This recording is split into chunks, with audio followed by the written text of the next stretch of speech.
Hey, it's me, Casey, and it's once again time for Casey at Night.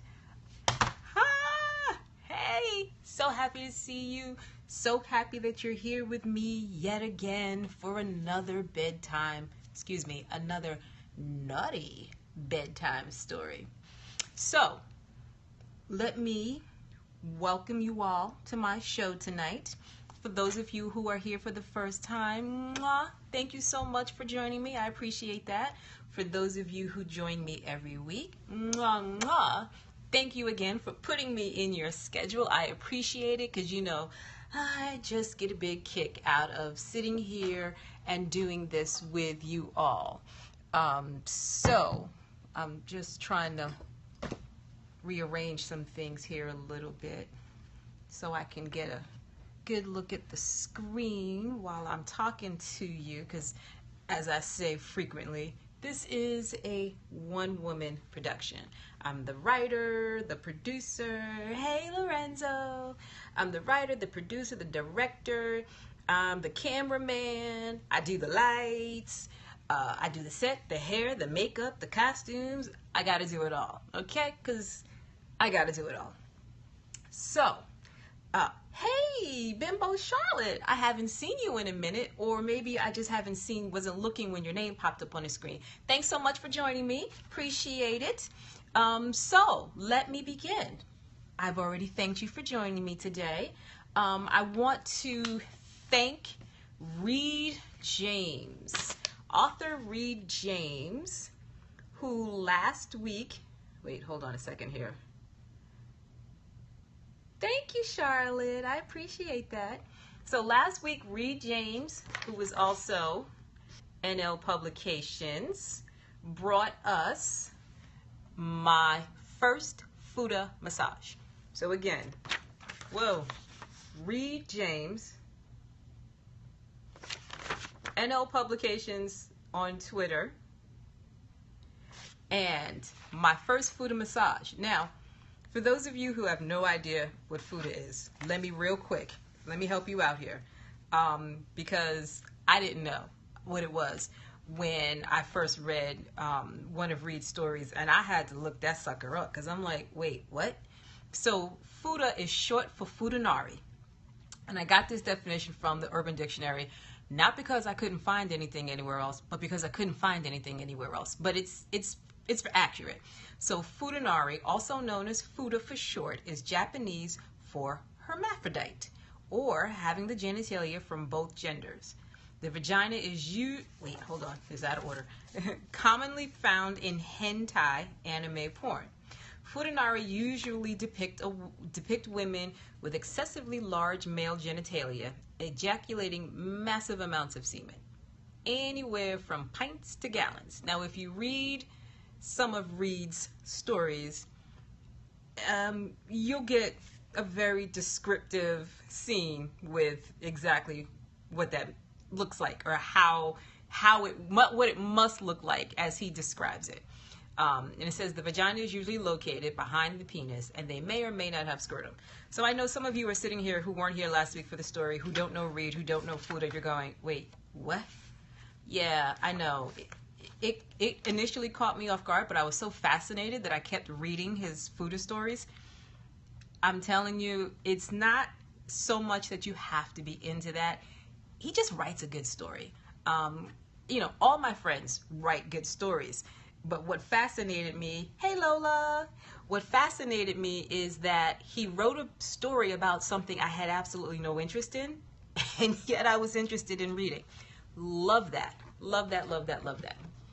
So, moving on, I not only read naughty short stories, I write naughty short stories. And the most recent release is Secrets. Hey Lola. Lola, I know I'm totally off script right now, but I just want to say, Lola, I'm going to be reaching out to you. There was something I was talking to someone about today, and I'm going to be getting back to you on something we talked about that I'm really very serious about working on. So anyway, back to the script. So Secrets I just released that. It is my, say, first lesbian story, and it's broken up into several parts.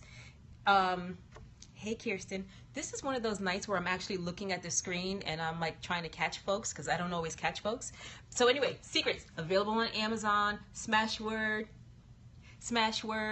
and all of whoever Smashword distributes to. Then, okay, so this is a story that I've written that's two of my favorite characters, John and Beverly. Murder, I know from the title. Let me see if I pull back a little bit. Can you see? From the title, it gives you the impression that it's a murder. But no, it's about the sex being so good that you feel like you're dead, like it's going to kill you. It is just that good. Literally draining your body of all energy so that you look like the chalk outline, like they could trace the chalk outline of a murder victim. You know how it always on TV has this crazy bent pretzel looking type. Yeah, like the sex was that good. It left you looking like a murder victim. Like they could do that chalk outline around you and it would look like one of those off of TV. That's this story. So yeah, I mean, yeah, you gotta, if you haven't read Murder, read Murder. Murder, like I said, Murder is with two of my favorite characters, John and Beverly. John and Beverly are in Tie Me Up. And John is he's got a story all of his own. And then John and Beverly make an appearance at the end of the encounters. So you gotta meet John and Beverly if you don't already know them. And then coming soon is The Big Date. The Big Date is another lesbian story. This one is with characters from Tribeca, Diana and Vanessa. And as I've said on more than one occasion, I like for my characters to be independent, but I like for the characters to cross storylines. And to be honest, it's in an effort to get you to read other stuff. You know, I mean, you can read, say, Murder independent of Tie Me Up. You can read Tie Me Up independent of Murder. But when you read them together, it's a bigger story that way. You know, you learn more about John and Beverly. You get a more of a glimpse into their relationship. So, coming in August, The Big Date. So, now, that brings me to, I will be bringing this horse and pony show to Instagram this summer. I haven't decided exactly when, because to be honest, I really love talking to you guys, and this is gonna like divide my time up a little bit. But I will be coming to Instagram soon, and this is my Instagram handle, the Casey Carter Experience. I want you to, if you're not on Instagram, please join Instagram and start following me. If you're on Instagram and you're not following me, please follow me at the Casey Carter Experience. And as I've said on more than one occasion, the Casey Carter Experience is going to be just that. It's going to be the stories, but it's also going to be me and what I'm doing and where I'm going and what I'm experiencing. Kind of giving you an insight into my little world and what the environment is like that allows me to create some of these stories. So in the meantime, though, you can check me out at, thanks Charlotte, I appreciate you. You can check me out at CaseyCarterBooks.com. Every week I say I'm gonna get this right, and every week I don't. I'm so sorry. You would think I would know this by now, where to position these little cards so that every letter is on the screen. But check me out at CaseyCarterBooks.com. Of course, this is me on Twitter and on Periscope and I think Tumblr, but I haven't really explored my Tumblr account. I'll eventually get there. So, now that we've gone through my little spiel, let's talk about tonight. Tonight, we have another of the folks that I've been following on Twitter for a while. If you don't know Judy Kemp, I will be introducing you to Judy Kemp. It is my pleasure to introduce you to Judy Kemp. Judy Kemp is the author of A Bouquet of Gardenias. Lovely little story. Bouquet of Gardenias. And as a matter of fact, I have got a, hold on here. Let me see, how can I do this? I've got a, someone gave me a review of the Bouquet of Gardenias, and I think I neglected to put it where I can read it, and that's going to upset me. I'm going to work that out. And I'm going to figure out how to share with you the review. And the review came from Jennifer Swallow. And I appreciate it because when I posted that I was going to be reading it, she tweeted back that it was one of her favorite books. And I asked her to write me a review of the book, and she wrote this glowing review. So Judy, I'm going to post the review that Jennifer wrote because I think it was fantastic. I think you would absolutely love it. I think folks would love to hear what someone else has to say about it because I thought the little excerpt you gave me I thought was fantastic. It's naughty enough to make you want to go, well, what else are they into? And when I say they, that just now gave away the fact that there's a they in the story. Okay, so let me share with you Judy's bio. Judy's bio reads as follows. Hi, I'm Judy Kemp. I've been reading erotica since my early teens when I had to shoplift it from local bookstores as they wouldn't sell it to me. And even if they did, I'd have been too embarrassed to buy it. You know what, Judy? Most folks would have been too embarrassed to buy it. Most folks are still too embarrassed to buy it, which is why iPads and Nooks and all of that are a phenomenal gift to the erotica writers because it now allows people to read our naughtiness without the whole world knowing. Back to the Bible. It inspired me to experience, erotica has opened so many doors for me as a woman. It inspired me to experience and savor many different sexual scenarios, and those in turn helped me to discover many previously hidden facets of my true sexual nature. There came a point where I just had to get one of the major sexual experiences of my life down on paper, and the result was A Bouquet of Gardenias, my only novel to date. Being based on true events, it was sometimes difficult to write, but I felt a tremendous amount of relief and satisfaction when it was finished. Even more satisfaction has been the fabulous critical acclaim it has received. It excites me that my writing can excite other people. When I read erotica, I like the sex to be frequent, kinky, and rough. I'm with you on that one. And that's the way I like to write it. I want my readers to feel what the characters, especially the women, feel in my stories. I want to express their lust, their forbidden desires, their depraved appetites, and their enthusiastic enjoyment of all types of sexuality. I live in London, and I love the shops. I'm married. I hate men who are afraid of women's strengths. That is from Anis Nin. I think I pronounced that right. If I didn't, I apologize. So, without further ado, here is A Bouquet of Gardenias by Judy Kemp. What is it you want, sweetie? I want you to finger me, Jennifer. Can you get behind me and finger me? I stand up and walk around the table so I'm behind her and her ass is facing me. I gently rest one hand on her ass and delight in the goose pimpling effect this action has on her skin.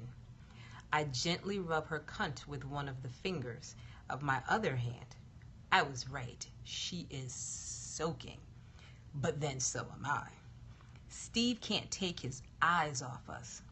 She's already made herself pretty wide open and is so wet that it's easy for me to slip 2 fingers inside without any resistance. I keep the fingers inside her without moving them. I want her to tell me what to do. She clenches her cunt around my fingers straight away. You can start to finger fuck me now, Jennifer. Be gentle at first. I want this to last for a long time. I'll tell you when you can be rough. Is that all right with you? It's fine with me, Fiona. How many fingers do you want? I think I can take 3. She's right. I bunch the middle 3 fingers of my right hand together and slowly move in and out of her. She's extremely well lubricated, and the sensual pleasure I'm getting from doing this to her is intoxicating. Ooh, that's so good, Jennifer. I feel so horny when that's you doing that. I can't see you, though. It could be anybody, couldn't it? It could be some woman I met in the gym, doing it to me in the steam room while I was naked on all 4s. Yes, it could be her. Tell me what she's like. She's an older woman, perhaps in her mid-40s. Her body is very athletic, slim, well-muscled, small boobs, almost non-existent. I think she works out a lot. I've seen her looking at other women. I think it's my type she goes for. Oh, Christ. She's gripping my fingers. I continue to push them in and out of her wetness. She's very attractive. A lovely face. Very determined looking. Beautiful green eyes. You can see the muscles in her thighs ripple as she walks. She's always in a bikini. Oh, please, Steve, could you come over here and face me? I want you to see my face while your wife does this to me. Steve gets up. I can see the bulge in his jeans is enormous. He sits down at the other end of the table so that he can see Fiona's face as instructed. I can see her stomach muscles. It's very easy to imagine her naked. You can see the slit through her bikini bottoms. She doesn't speak to me. I know just what to do. I'm a little afraid someone will come in the steam room while she's doing me, but I take off my swimming costume and get down on all 4s anyway. I'm so hot for her that I don't think I care what happens. I really don't care. I'd like everyone in the whole gym to come in and watch me. Ooh, Jennifer. She pushes back into my fingers. The heating in the house is on, so it's very warm. She's perspiring. I see small trickles of sweat find its way down into the crack of her ass. My fingers are so well lubricated that I entertain the thought of sticking one of them straight inside. What happens then, Fiona? Oh, Jennifer, I can't talk for a bit. Please. Wait, please. She works herself off of my fingers. You should see her face, Steve says, now rubbing his crotch. It's beautiful. It's like she's in some sort of beautiful, ecstatic pain. I'm sorry. I'm sorry. I just had a small orgasm. I couldn't talk. I'm sorry. That's all right, babe. Tell me more about this woman. She takes several deep breaths before she continues. She gets behind me. I think she's naked now, though I didn't hear her undress. She starts to open me up. Like this. I slowly extract my fingers and open her slit wide. She moans and moans. Oh, yes. Oh, yes. That's what she's doing to me. It's so embarrassing, but it's the greatest thing I've ever had. Then she pushes something into me. I don't know what it is. I think it's a dildo. It's very big. I push back onto it. She's stroking my ass. Now she's fucking me hard with it. It's almost too much. I'm not sure I can take it, but I want to try. I push 4 fingers into her, which she can take easily. I'm not sure she could take 4 of Steve's fingers, though. She's being rough with me now. What's she doing? What's she saying? I think I meant to go along with this fantasy, make it real for her. I start to fuck her harder. I'm wondering if I could get my thumb inside her as well, wondering if I could actually fist her. I decided not to. Not yet. We'd need lube for that, and there isn't any at hand. She writhes around like a mad woman. Finally, she reaches one of her hands around to her ass and slaps it. And I mean really slaps it. I can see the red outline of her hand on her ample ass flesh. Oh, Jenny, that's fabulous. She's panting now. It's a beautiful sound to hear. That's great. Ooh, you're fucking me really hard. This is just fantastic. Me up here, you can both see me, and you're doing it to me. Oh my God, I'm going to, what is it? I think I should just let Steve fuck me. I think we'll both be ready by now. Is that okay with you, Jenny? Steve's mouth is hung open. He's ready all right. She gets down off the table. I help her down, and for a moment we're facing each other. Me fully dressed, and she totally naked, apart from the suspenders and stockings. She plants a long, lingering kiss on my mouth. I rub my juicy soaked fingers against her full lips, and she sucks each one clean. I slide both arms around her waist, pull her towards me, and a second later, we're melting into each other. I hold her ass and make her squeal as my fingernails almost puncture her skin. Despite this rough physicality, we kiss each other tenderly, our tongues and lips meeting with a gentle sensuality that drives me wild. The fact that she's naked just makes it worse, or better. I don't know, I can't think straight. I whisper into her ear, "How do you want to do it, Fiona? How do you want Steve to fuck you? He's dying to fuck you. I can tell. Do you mind me having Steve's cock inside me, darling?" It makes me shiver that she calls me darling. I love it. I love him doing it. I love watching it. I love that he's going to make you pregnant. Can I lean against the edge of the table while he does me from behind? So I'll be standing up? Will that be all right with you? Steve is standing next to me. He's already naked, his rod standing up high. I rub his stiffness. It's as if he's made of steel. Just the thought of a cock that hard entering a pussy that wet is so exciting. Fiona turns around and supports herself against the edge. She spreads her legs apart. She turns around to look at me. "Can you stick Steve's cock in me, please?" I think I like it when you do that. You did it yesterday. It made me want to fuck like crazy. Of course, babe, I whisper to Steve. She's very, very wet. This is going to feel marvelous for you. Fiona turns her head away from us and looks down.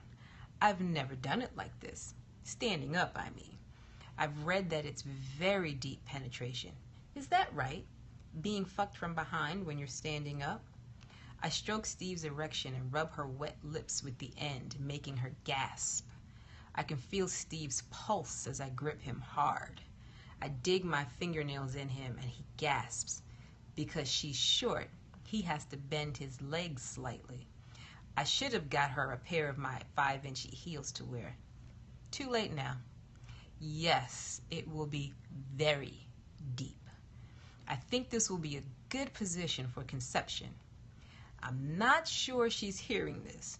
As soon as Steve's cock touched her outer lips, she began to moan softly and push back.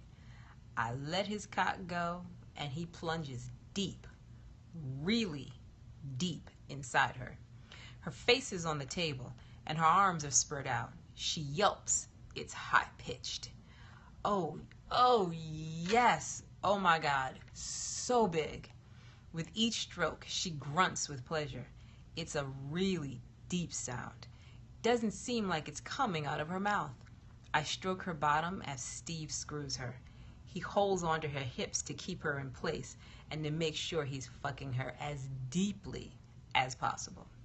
I run a hand up her back, and the noises she's making become more animalistic. Seeing her lovely breasts squashed against the table make me realize how big they are. What was it she said? 44 double F? With such a petite figure, the effect could be spectacular.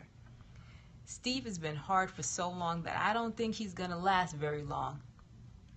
Her eyes are closed as he fucks her hard, and I'm pretty sure her cunt is clasping him tight. The squishing noise they're making reminds me of how wet she was when I was finger fucking her. I'm wet as hell after the display, and I'm half wondering why she did it. I'm sure part of it is that she's a randy little bitch who gets off on displaying her body to people and making them crawl up the walls with frustration. It could, of course, also be to make sure that Steve's balls were producing enough spunk to get her pregnant. Keeping him in an aroused state at all that time would guarantee that he'd shoot a huge load into her when the time came. She raises herself off the table, and Steve's hands are immediately grabbing her breast. He pinches her nipples and tugs them down in that milking action just like he does to me. She seems to like it. Ooh, Steve, stick your fat cock in my cunt. I want you to fuck me harder than you've ever fucked any woman. Stick it in me. Faster. You're so fucking big. Your fucking cock is just so fucking big. Fuck me. Fuck me. Just fucking use me.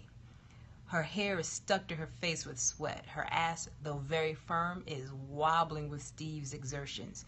She gasps and pants, her voice high and breathless. Faster, you fucker. Fuck me hard. Stick that fucking cock in me. Fuck me, fuck me, fuck me. This is all too much for poor Steve, who comes inside her so hard that it pushes the table forward about a foot. She sinks to her knees and turns around to face Steve. For a moment, I think she's going to suck his cock, but she lies on the floor, arms outstretched to me. I fall onto her and we kiss passionately, fingers finding each other's wetness. I can see out of the corner of my eyes that Steve has flopped onto the floor and is staring vacantly at the ceiling. I go down on Fiona and lap at the salty ocean of her cunt juice, which is now mixed up with Steve's spunk. I drink both of them down. This is so, well, naughty and forbidden that it's a fantastic turn on, as if it could be anything else. The end. Thank you very much, Judy, for the little naughty bedtime story, little threesome. Clearly, you're going to have to read the rest of the story to find out how Steve, Fiona, and what's her name? Jennifer. Let me get that right. How they all meet. Because it clearly sounds like there's some kind of an arrangement going on here. Steve and Jennifer, I guess maybe you're trying to have a baby. I don't know, but if whatever the case is, they are definitely making it work for them. But again, I would suggest reading A Bouquet of Gardenias and letting Judy know that you're reading A Bouquet of Gardenias. Let me see real quick if I can post up the review. And I apologize. Here we go. Should have had this for you already. So Jennifer Swallow says this: while many readers may focus on the state of Steve and Fiona's marriage as superficial, this book shouldn't be judged on that alone.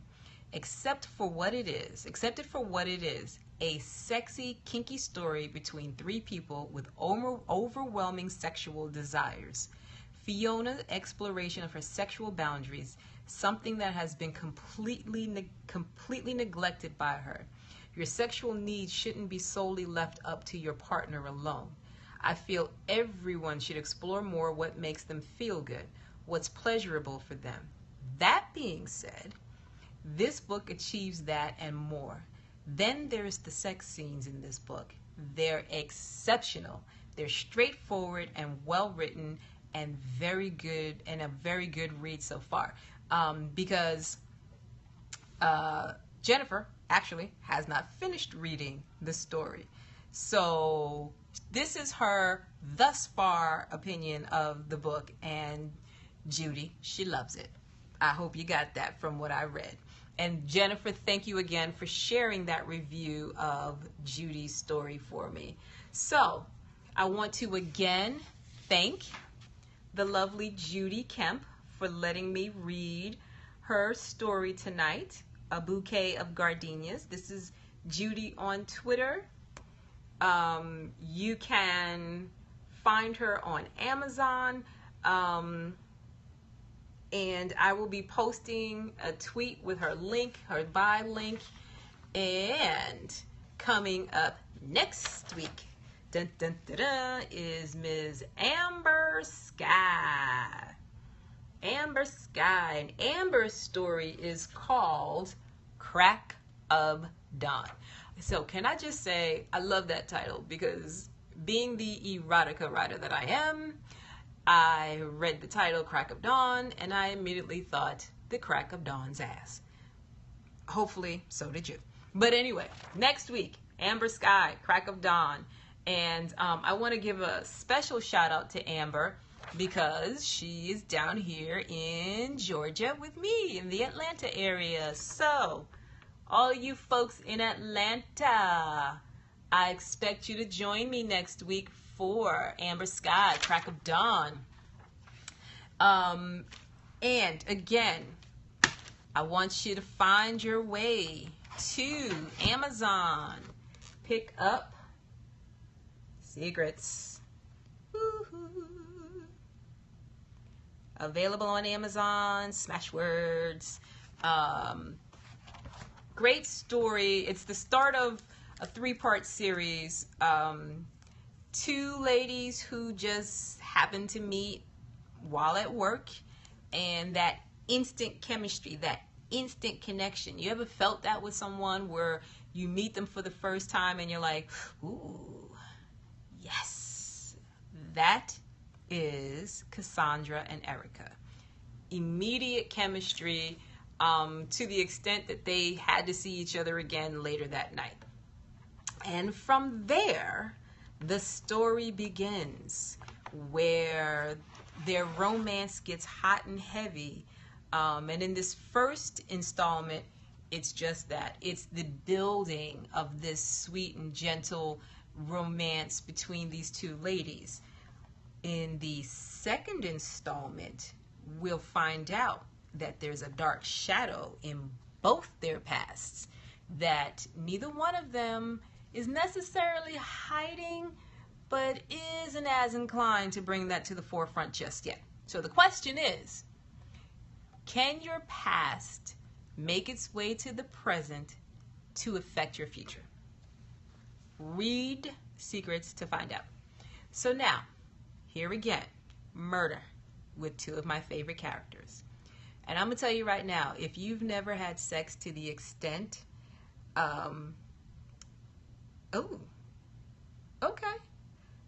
so Charlotte says she's engaged to a sexy Air Force pilot. Well, I'm just digging on the uniform, which reminds me, I'm going to have to do a story where there's a uniform involved. Thank you for putting that up there, Charlotte. So anyway, John and Beverly, two of my favorite characters. Now, you know my most favorite character is Kendra, my absolute most favorite character. But John and Beverly, from a story perspective, are two of my most favorite characters. And what I love about John and Beverly is they are willing as a couple to explore.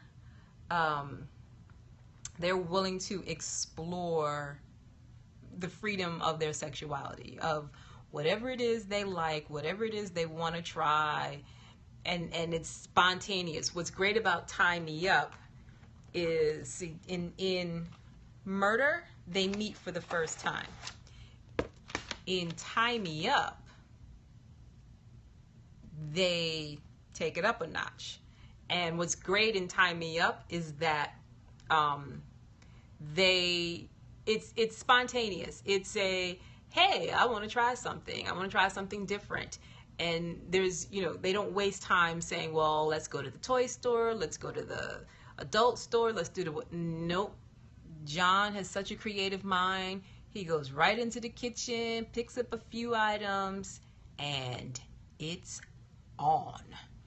So that's what I really love about John and Beverly is, babe, can we? Sure thing, let's do it. There's nothing forbidden in their relationship, and I love that about it. Really do. And you know what? Let me just tell you, that is some of the best sex, is when you can be completely free with your partner and say, this is what I like, this is what I'd like to try, can you do this a little bit more, can we, whatever the case may be, and you don't feel shame for liking what you like or for wanting to do what you want to do. Ooh, that's some of the best sex. Ooh, there's some of the best sex. So, this is the big date coming in August. Vanessa and Diana. So Vanessa and Diana are characters from Tribeca. They are lesser characters in Tribeca. Well, Diana more than Vanessa. Vanessa has a little bit of a more prominent role in Tribeca, but in the big date, Vanessa and Diana, they just strike a really great friendship. Diana's coming out of a bad marriage, and she and Vanessa meet while out at a wine tasting. And their friendship blossoms around taking courses. They live in New York City, and if you know anything about New York City, there is everything to do. Absolutely everything. Always, always, always something to do. And what they did is they struck up a friendship going to various classes. Cooking, wine pairing, painting, any class that was being offered, that was their hangout. And their relationship, their friendship develops over taking classes together. Really great story. Let me say this. It'll make you look at ice cream sundaes in a completely different way. I'm going to let your mind work around that. See what you can come up with. And again, I will be coming to Instagram. I already want to give a big shout out and thank you to Miss Charlotte, who has promised to follow me on Instagram. And if you wouldn't mind, Charlotte, tweet me and let me know that you've done it, because I've just been working so hard on Twitter that I don't always check my Instagram. So let me know you've done it, and I'm going to go there and find you. And finally, I am always, always, always looking for new stories, new authors. As a matter of fact, I've even read stories from folks who aren't published.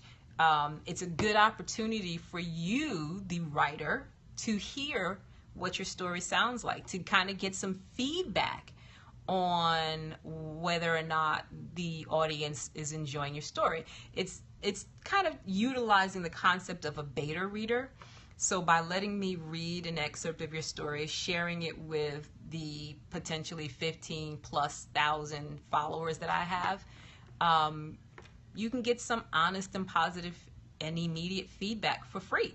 I mean, because right now, I don't charge anything for this.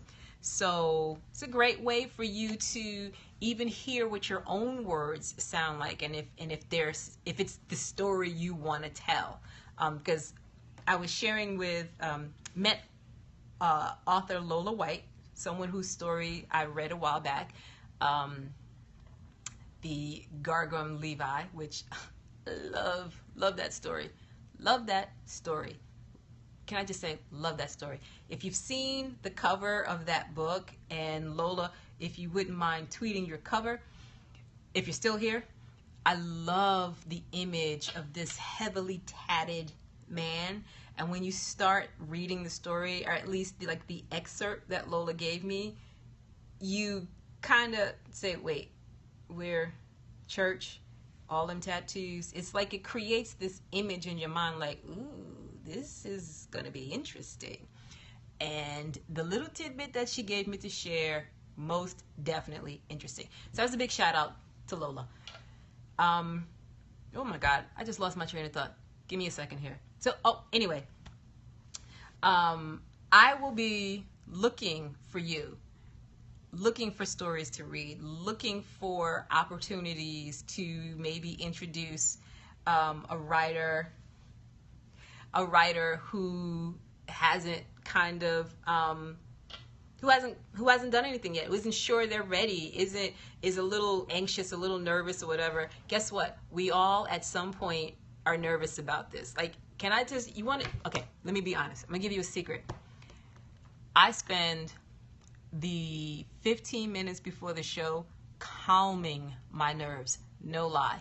It's just me. There is no live studio audience. Like I said, one woman production. Yet every time I sit in front of the camera to do this for you, I'm anxious. I'm very, very nervous. I literally, and if I do more than 15 minutes, it's too much. I start getting anxious. If I do less than 15 minutes, it's not enough time. Like, I need that time to kind of settle myself. And as you see, every time the camera comes on, it's like, high energy. I'm all in. So this is good. Allowing someone to read your story for you is a good way of kind of getting out those initial butterflies, kind of getting some feedback, getting that feel. Like Luscious Leaf, for example, I got to read one of her short stories right around the time that she published her book to Amazon. And she uses the video to promote her book. That's exactly what this is here for.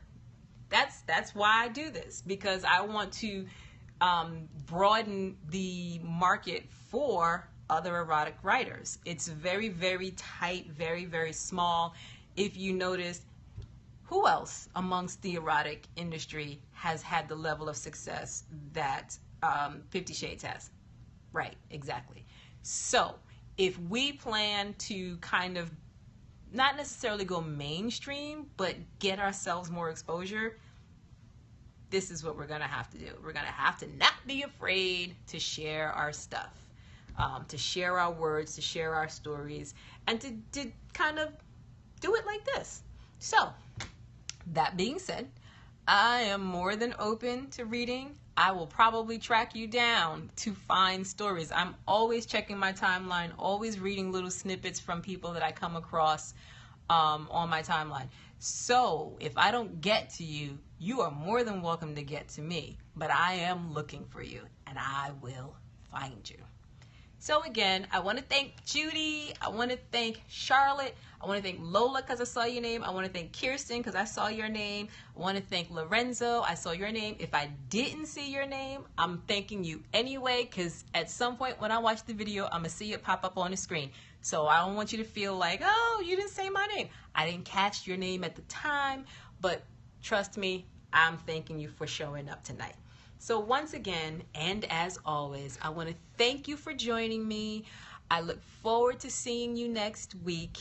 And as I always say, I love you like a fat kid loves cake. Good night.